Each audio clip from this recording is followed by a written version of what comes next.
সুনামগঞ্জের জামালগঞ্জে অনুষ্ঠিত হল মাধ্যমিক ও উচ্চ মাধ্যমিক পর্যায়ের ২৭ জন কৃতী শিক্ষার্থীর সম্মাননা প্রদান অনুষ্ঠান।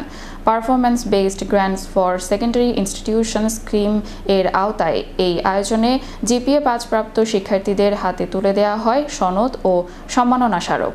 মঙ্গলবার ২৯ জুলাই জামালগঞ্জ বালিকা উচ্চ বিদ্যালয়ের হলরুমে উপজেলা মাধ্যমিক শিক্ষা অফিস এবং জেলা শিক্ষা অফিস সুনামগঞ্জের যৌথ উদ্যোগে এই অনুষ্ঠান অনুষ্ঠিত হয়। প্রধান অতিথি হিসেবে উপস্থিত ছিলেন উপজেলা নির্বাহী অফিসার জনাব মুশফিকুর নূর। সভাপতিত্ব করেন জেলা শিক্ষা অফিসার মোহাম্মদ জাহাঙ্গীর আলম। বিশেষ অতিথি হিসেবে বক্তব্য রাখেন মোহাম্মদ রবিউল ইসলাম, সহকারী প্রোগ্রামার, UITRECE।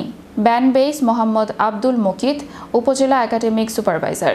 শিক্ষার্থীদের পক্ষে বক্তব্য দেন দেবর্পিত রায় উৎস। তিনি বলেন, আমরা শুধু নিজের জন্য নয়, সমাজের জন্য নিজেকে গড়ে তুলতে চাই। এ সম্মান আমাদের ভবিষ্যৎকে আরও উজ্জ্বল করতে অনুপ্রেরণা যোগাবে। শিক্ষা যেন কেবল ডিগ্রির মধ্যে সীমাবদ্ধ না থাকে, বরং তা হয়ে উঠুক সমাজ পরিবর্তনের হাতিয়ার। অনুষ্ঠানে আরও বক্তব্য দেন বিধানভূষণ চক্রবর্তী, প্রধান শিক্ষক, জামালগঞ্জ বালিকা উচ্চ বিদ্যালয়।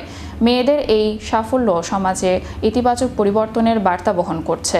আমাদের ছাত্রীদের সম্ভাবনা আজ আবারও প্রমাণিত হলো। অংশগ্রহণকারী শিক্ষা প্রতিষ্ঠানগুলোর মধ্যে রয়েছে হাজী আসির উদ্দিন উচ্চ বিদ্যালয়, জামালগঞ্জ বালিকা উচ্চ বিদ্যালয়, জামালগঞ্জ সরকারি মডেল উচ্চ বিদ্যালয়, সাচনা বাজার উচ্চ বিদ্যালয়, নওগাঁও অষ্টগ্রাম ইসলামিয়া আলিম মাদ্রাসা ও জামালগঞ্জ সরকারি কলেজ। অনুষ্ঠানের শুরুতে কোরআন তেলাওয়াত করেন মোহাম্মদ শহীদুল্লাহ এবং গীতা পাঠ করেন সঞ্জীব কর। বক্তারা বলেন, এই উদ্যোগ শুধু সম্মাননা প্রদান নয়, এটি শিক্ষার প্রতি উৎসাহ ও ইতিবাচক সামাজিক বার্তা ছড়িয়ে দেয়।